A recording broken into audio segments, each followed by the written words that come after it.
y Brif Adran Genero yn dechrau penwythnos yma, a mae camerâu sgorio wedi dod fan hyn i San Fagan ar gyfer y Lawnsiad.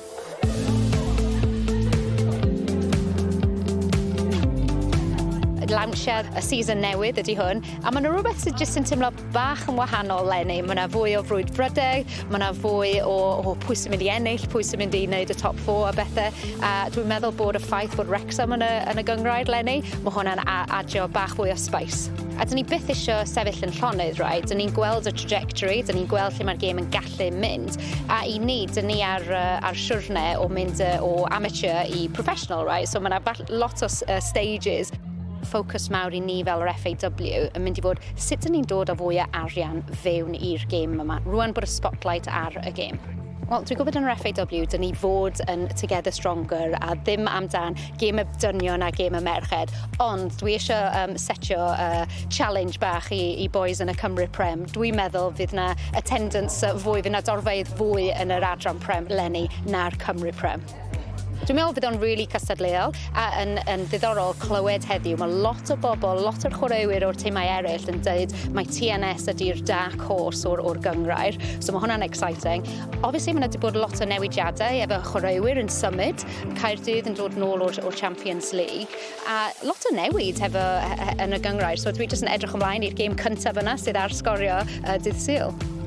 Mae'r gêm agoriadol rhwng Wrexham ac Abertawe yn fyw ar S4C dydd Sul, a mae'r chwaraewyr yn barod amdani. Looking to obviously do the treble, pick ourselves back up and come back from last year, bounce back strong. The backing that we've had as the women's just as long as the men's with the facilities, etc. and stuff that we have now that the girls probably didn't get back a couple of years ago. Yeah, there's a big buzz, not just around the clubs, but even the town and the community. Everybody's sort of coming together. A beth am weddill y clybiau? Beth yw'r nod i nhw tymor yma? Dyn ni eisiau cyrraedd o leiaf top 3. Flwyddyn diwethaf, dyn ni wedi fel dangos pwynt i'r cynghrair fo dyn ni yn gallu chwarae'n lefel yma. Top 4, really, we really want top 4. Bydd hwnna'n great.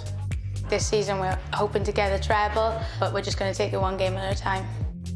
For the team, a top 4 finish would be our aim. Y nod yw jyst i goffen bod y chylen ni'n gallu rhoi challenge i bob tîm sy'n dod ato ni i pack-up a bod bynnag pwynt ni'n ennill bant o adre, mae fe gyd yn adol lan. I think there's a lot of talk about us at the minute, so we're looking to kind of really bounce back. We're Cardiff Met, so we are used to winning or at least pushing top 2, so we can't let our standards slip. Felly, gewn ni weld pwy fydd yn codi'r tlws ar ddiwedd y tymor. Fe fydd sgorio ar draws yr holl gyffro, ac mae'r cyfan yn dechrau dydd Sul yma gyda Wrexham yn croesawu Abertawe ac mae'n fyw ar S4C. Ond am y tro, fi'n mynd i gadw hwn yn saff.